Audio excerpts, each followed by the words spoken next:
Hi, everyone. I'm Summer, I'm Carrie. and this is Hopelexia Podcast. Join us to talk about sex, drugs, and self-improvement. I think that let's go. Let's all take some deep breaths while I tell a fun little story. So my kid, when he was, I think he's like, oh, right. I think we've touched on this before, where he was in the special day class for kids with high functioning autism, and they had to do their social skills worksheets, and he got 100% failure rate on the negative emotions, but not on the positive emotions. And that was in the meta-analysis that I had posted to the, I'm going to make a note for the, I'm going to try to make a note for the meta-analysis so that I remember to give it to you, Summer, to upload. Okay, there we go. So in this meta-analysis, one of the things that they found was they were looking at kids with conduct disorder, kids with autism, and they found that the kids with autism had difficulty understanding all emotions, whereas people with conduct disorder had difficulty with only negative emotions. So it turns out in other studies as well, it's not just where the eyes are looking, it's vocal intonations, it's other things as well. So anyway, our psychiatrist at the time, right, he was, he just needs to, he just needs to get in touch with his emotions. And I want to be clear that other than this particular thing, right, I have the utmost respect for this particular psychiatrist. I thought he was amazing and wonderful, and I don't want anybody to think that the way I tell the story means he was a shitty psychiatrist, because he wasn't. It's embedded into the system, right? I'm not blaming any particular person for this behavior, right? This is embedded in the system, and this is something we need to change. So we would do these, what do you call them? Emotion worksheets, right? At the end of the day, it'd be like, okay, I was 8 happy today. I was 5 sad. I was 3 angry, right? And I would go first because I was modeling the appropriate emotional behavior so that he could learn, right? And I'd be like, I was 8 happy. I was 9 sad. I was, I couldn't crank it to 11, but I'm sure I would have if I could, right? And then my kid would be like, I was 3 happy. I was 2 sad.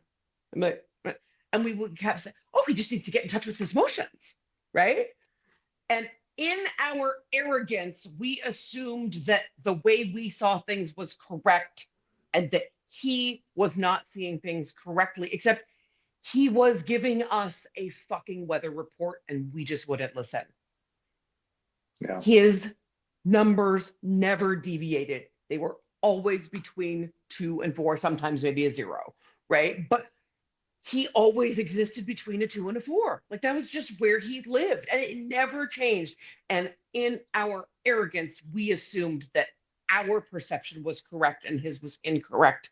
And if psychopathy and autism are both neurotypes, then everything we think we know about neuroscience is fucking wrong. Everything we think those structural differences mean is wrong, right? It's not a neurodevelopmental disorder.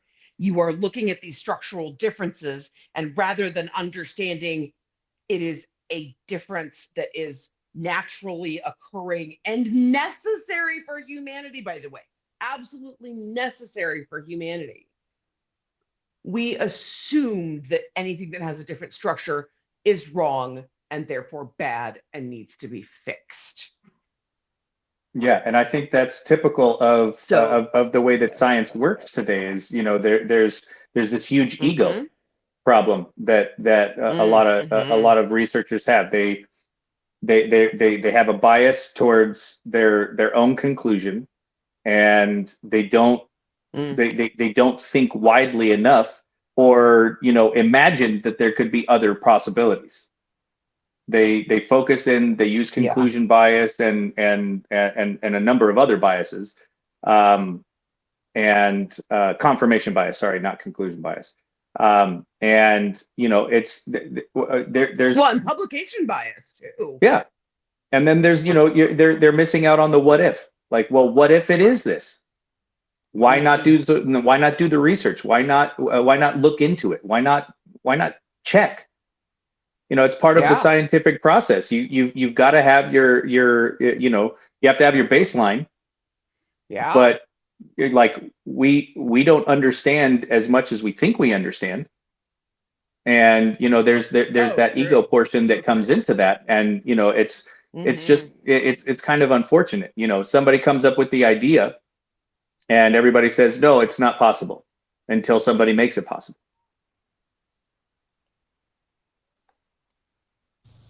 Well, I think when it comes to psychopathy, part of the problem is because of the extreme behaviors of, a certain portion of that population, it's been approached entirely as a problem to solve.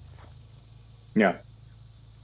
And when we look through that lens, we are very much limiting our our scope of what we're looking at, therefore our understanding of the entire situation, and then we're assigning value and and our subjective morals to the neurotype instead of just those behaviors, and it skews everything. It really does.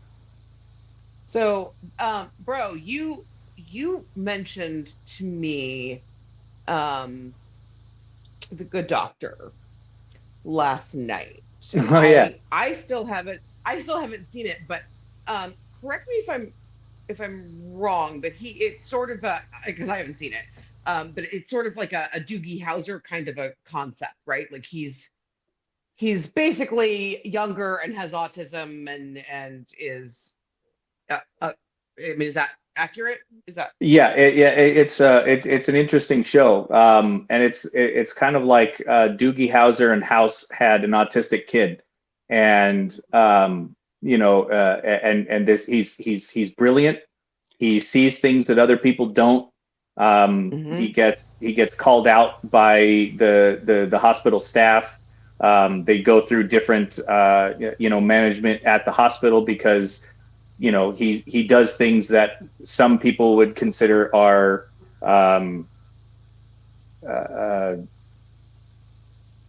morally reprehensible, I guess would be a good way of saying it, in order to take care of patients, or in order to prove his therapy, or not therapy, a theory, similar to House, how he's like, no, I'm right, it's got to be this.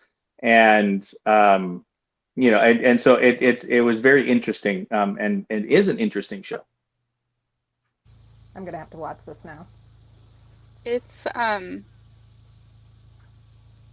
generally a good show. I think sometimes the way they portray autism through him is very stereotypical, which can be kind of damaging, because they portray him as sort of this like savant, and like he like goes to like a Sherlock like mind palace, and he can like see the way the disorders are like like that kind of thing, and the way they portray it like sometimes is very stereotypical, and like it makes other people think that like all people with autism are like that, or like if someone is autistic and they don't act like that, like there's something wrong with them or something, like it's very like specific to like him, and his specific... I think sometimes they don't do a good job, but it is a really good show. I would agree with that. I would agree with that. Okay.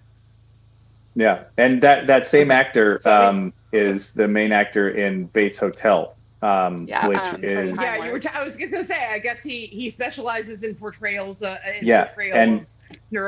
people with neurodivergence. Yeah, and he is also fantastic in Bates Hotel. In my opinion, Charlie and the Chocolate Factory. So. Yes, and so as an actor, he's got quite a range. He's actually, I think it would be like, I wonder if we could get him on to discuss what it was like to portray both characters and the differences in that, right? Like how does that? I mean, I know like you don't necessarily always feel it as an actor, but like that would be kind of a Could be interesting, and it's interesting because I was thinking like what you were saying, right? About to prepare for the roles. I think it'd be. Yeah, because he does a very good job, like kind of changing the way, like changing his personality, I guess, and like the way he presents himself, because you can clearly see like such a distinction between like Bates Motel and The Doctor and like some of his other stuff that he's done. Like you can very clearly see like he's this person, and then there's a delineation of then I'm this person. Like he does a very good job of it. Like Jared and Jensen when they played Supernatural. always when they play Sola Sam and Demon Dean, like you can see like very clearly when it switches between like I'm this person and then I'm this person and then I'm this person. Very like much. Freddie Highmore does a very good job of it. He was in one of my favorite like movies as a kid that was from a book series, and it's crazy to see him go from like that to playing like Norman Bates. Yeah. And specifically his portrayal of Norman Bates's character, and like when he loses time and another personality comes up, and like seeing him change and do that, you're just like, holy hell. Like, I wonder what the workup for that was, because it's phenomenally done. Now I need to watch that too, because I never watched that. I feel like he had to have, because like dissociative identity disorder is very like rare. Like it takes a significant amount of trauma for that. That's what I was gonna say. I mean, I think and, like, there's a lot of like people on TikTok, like obviously like you can't verify that they like actually have it, and like people on YouTube that like talk about like you can't actually like verify it because you're not like there with them, and like you don't see them throughout the day, you don't go to their doctor, like all those things. But the people that have been like doing it for a long time, like there's a person on YouTube, like their channel is called Dissociated, like DIS. It's dissociate, but with DID at the end, so it's dissociate. Oh, okay. It's that's clever. To spell, that's super and clever, I actually. can't think of it.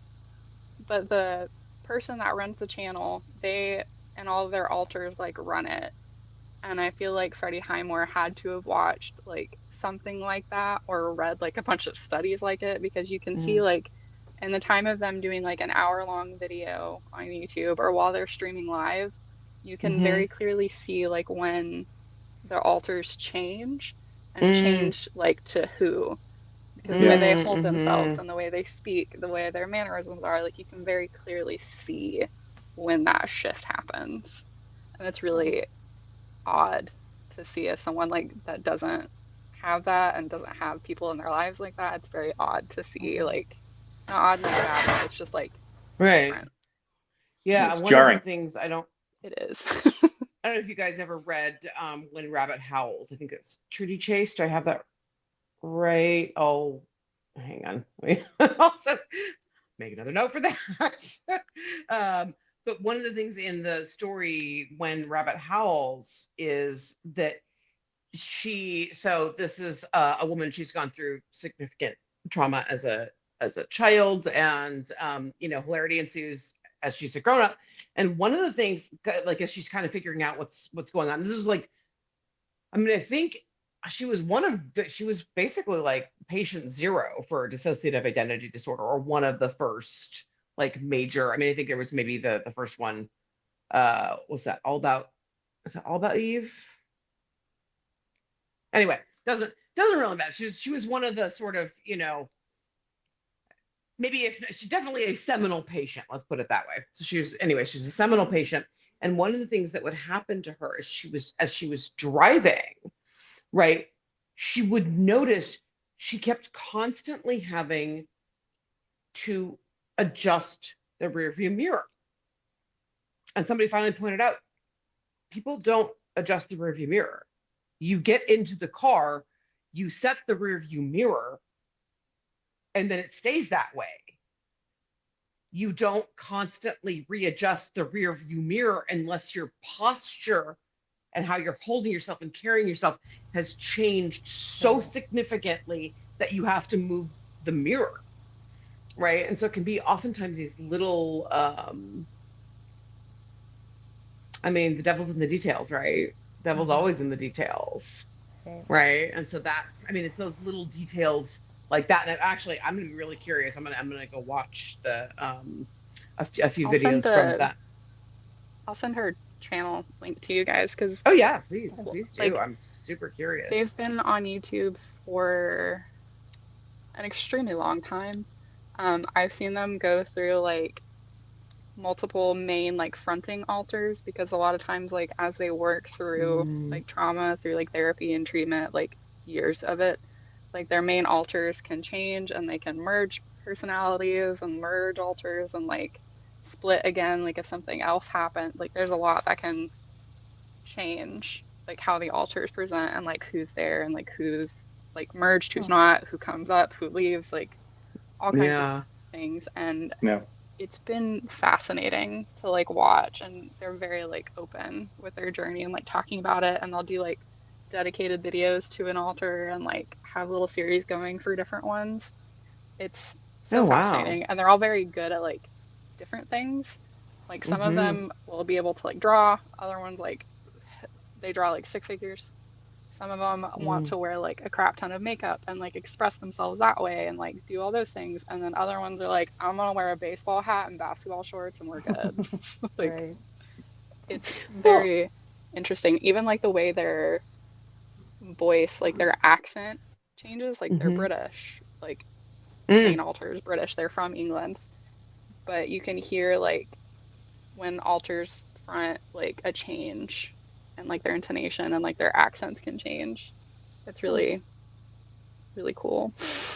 Yeah, I've read, and I don't know if this is, can't remember. It's been ages and ages and ages since I was looking at any of this stuff, but I definitely saw information that like medical conditions could come and go with altars as well, which is really, really interesting. And for just in case anybody probably should have said this earlier, so an altar is like basically dissociative identity disorder is what is known, or what used to be known as multiple personality disorders, or disorder rather, sorry.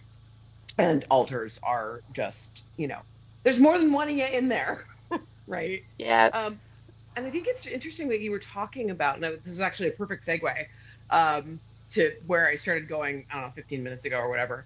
But the idea that like some of the altars are good at some things and not good at other things, right? And I think something that Summer said, like it's something like we come at this as though it's something to fix.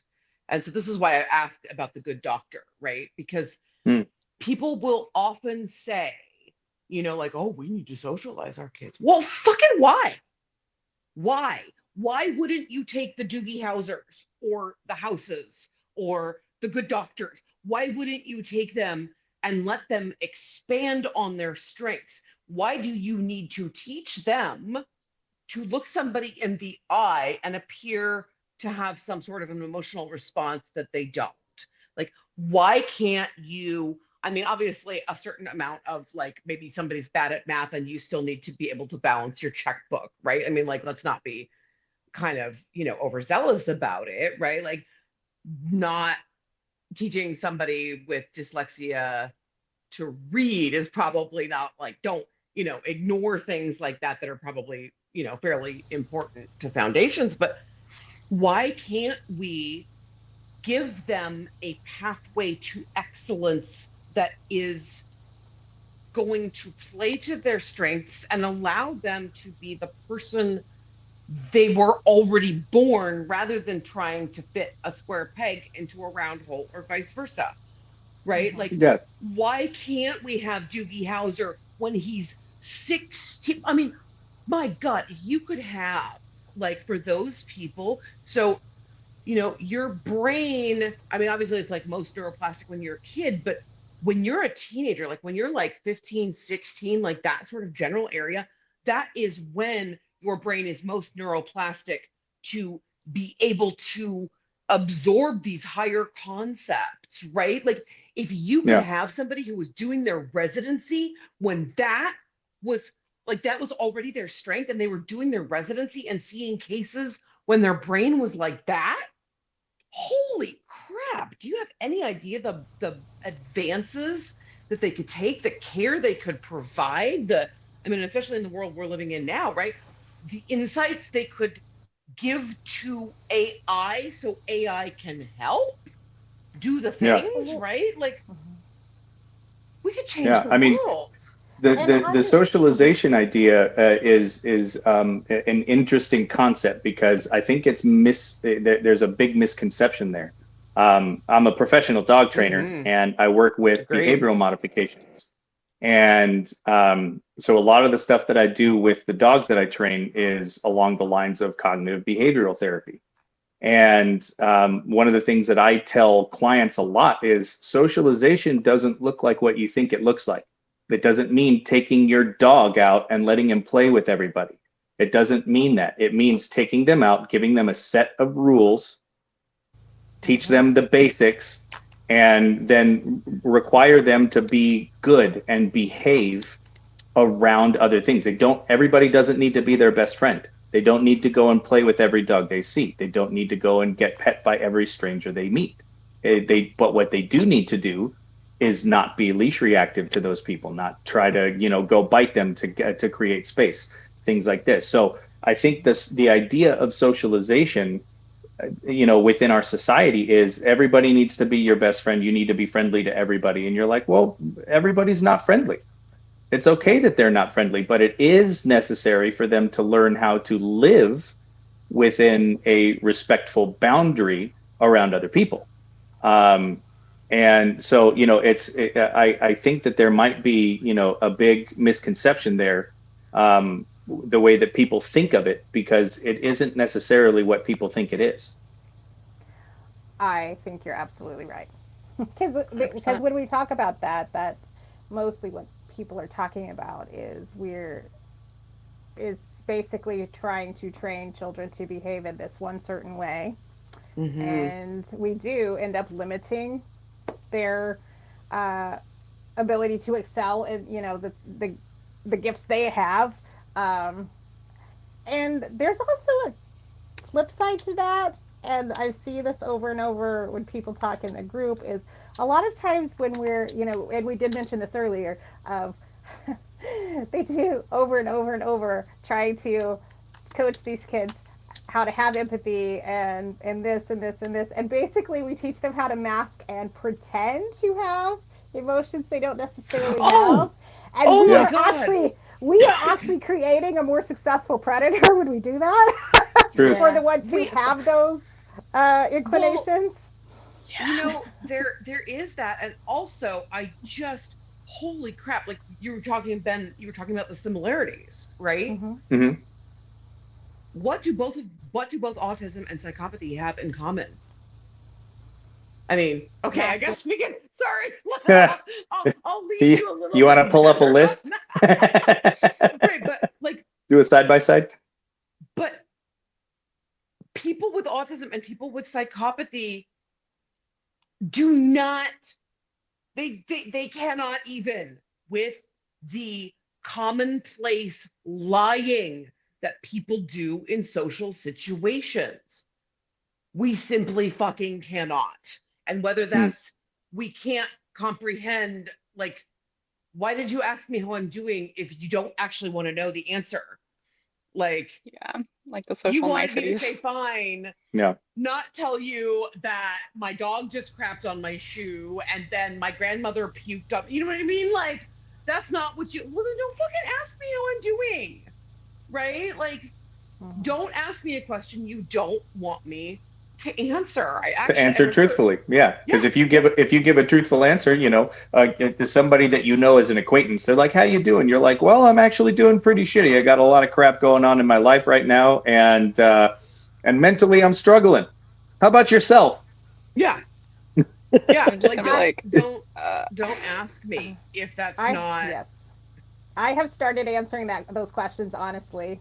And people are horrified. And I'm like, well, you asked. You shouldn't have. You asked. I'm giving you an honest answer. Yes, I don't want to play the insincere politeness game. Yeah, be like, I'm fine. Be like, well, what does fine mean? Are you fine, or are you, I'm fine? Right. Keep asking. You're going to see how fun. Yeah, exactly. Be like, you don't want to know. Right. And they're Sorry, like, I no, keep like I getting do kicked want to out. know. No, you No, don't you want really to don't. know, actually. Yeah. Yeah. You're just But- saying that because you're trying to present as socially nice. Yeah, there's so. So my kid's school keeps calling. That's why I keep getting kicked out. So I'm Oh, going good to times. have to wrap this up so I can call them back before 5. But before we go, I forgot to mention when you guys were talking about the nature versus nurture earlier, it is not psychopathy or conduct disorder related at all. But there is a documentary on Netflix right now called The Accidental Twins. Oh. And it covers the case of the these accidental prince. Is that what you said? Twins. Oh, Twins. twins. So there was a case where there was Gotcha. 2 sets of identical twins, and one baby from each set ended up in the NICU at the same time, and they got switched. So they didn't find out until they were like 25 that one set out of each twin, so they were raised as 2 sets of fraternal twins. Come to find out, they each had an identical raised in another family. So it's actually a really good accidental case study of nature versus nurture, because when they come together, you can see, even like you guys were talking about, mannerisms, likes and dislikes, and things that you would not conceive of being genetically related were absolutely the same for these identical twins. And That's then crazy. it also gives a nice look at the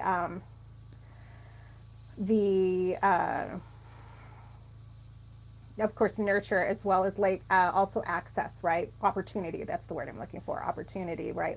Because one family was living in poverty and in a much more volatile area of that country, whereas the other had more access to education. And so the twin who had been switched out of the family that has less of a drive or ambition, so to speak, and born, still achieved more just by easier access to education and things like that. So it's really interesting, and like I said, it's not related to psychopathy per se, but it's a really good example that I've been using for people to help them understand, there's a lot more that is genetically related than we realize. Yeah, Accidental absolutely. twins. The Accidental accidental twins. twins. It sounds like a real life Switched at Birth, like the TV show Switched at Birth. Yeah. Oh, I didn't watch that, but yeah, pretty much. Except, yeah, it's one kid out of each a set of twins get switched. So That's crazy that I'm gonna have to watch happened. that. Yeah. Well, when did that happen? It's really interesting because I don't remember. I don't want to tell you wrong. I'll go look after, because Yeah, there's go so many look. things well, in place now to obviously avoid that. sometime. But I mean, they've known, and I think it was close to 15 years that they've known each other now, and they were 25 when they met, so they got to be pushing 40. So Oh wow. yeah, it's really interesting, and So sometime in the end, 80s. Oh wow. I was thinking or 90s. I don't know. I don't do math. I went to law school, so I didn't have to do math. But you have a phone. You did the math on the last. I do, but I normally have an extra phone. I'm normally filming on one phone, and I have my other phone so I can look things up, but I am only on one phone today, and I can't do it without getting kicked out of the room. So Oh, gotcha. can't do it this time. Yeah. So, Ben, one of the things Ben and I were talking about last night was, and most people don't understand adoption studies, right? They'll be like, oh, well, the adoption studies say that somebody who is raised in a family where, they have the parent has an alcohol, or addiction problem, that if you're raised in that environment, you're 5 times more likely to become an addict yourself. Except that's actually not what the studies say. what the studies say is that in children who are biological children of people who have addiction and or alcoholism issues, or basically if they are children of people with alcoholism or addiction issues, and they are raised in a house with an alcoholic or parent with an addiction issue, then they are 5 times more likely to become an addict or an alcoholic themselves. For the adopted children who have no genetic predisposition towards addiction or alcoholism, it has a null effect. Right. And that's not something like, again, it's not epigenetics, right? And like you were saying, there's all these like weird things that like, people who are related, like one year, so my other, and this is weird. So I've got, I'm just gonna go with the living ones because that's easier. So I've got two brothers, two half sisters, two half brothers, two half sisters. So 3 of those are Ben and the other 2 siblings from his mother, and then the other one is my mother's other daughter. So technically, even though she's my half sister and Ben's my half brother, they're not at all related. Right, they're not related. So, yeah. So at one point, and this is again so my mother gave up my other sister for adoption, and one year when my kid was, I think, 5, we literally, I didn't meet her until I was 13, right? We have I mean, it's not like we're friends on Facebook and, we'll text on holidays or whatever, right? But it wasn't like we haven't, like, she lives in Southern California, right? So we've never lived anywhere in proximity. We don't hang out a lot. We don't see very much of each other. I can probably count on one hand the times we've actually seen each other in person. When my son was 5 years old, we both got him the exact same fucking thing for Christmas.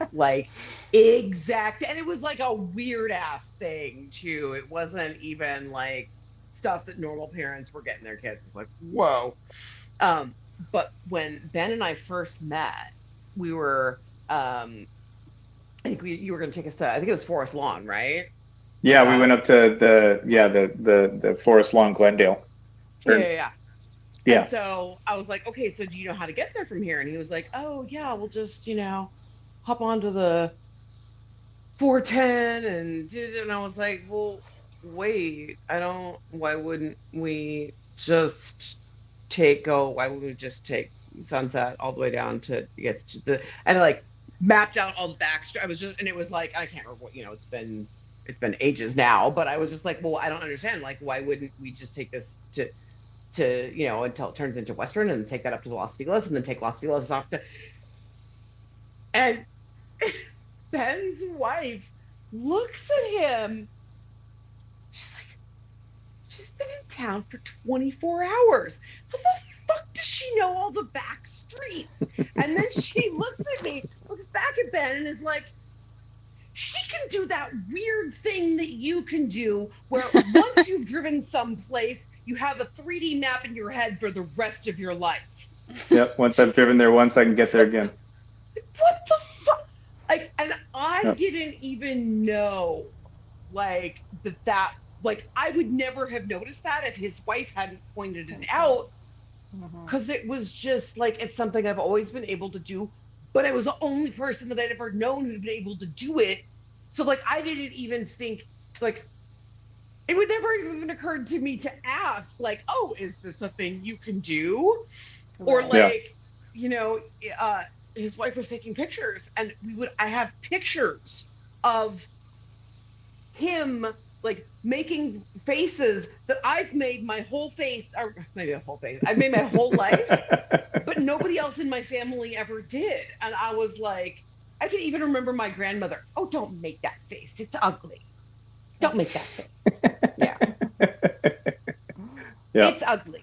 You don't look like a lady. Oh boy. Yeah. Like, so what? I'm gonna close right on that frame of her flipping off the camera. I love that. Don't forget to like and subscribe to the channel. And to be sure you never miss an upload, make sure you turn your notifications on. And please come join us on social media so we can continue these conversations in between episodes. You'll find us at Hypoxia Podcast on Facebook, Twitter, Instagram, and TikTok.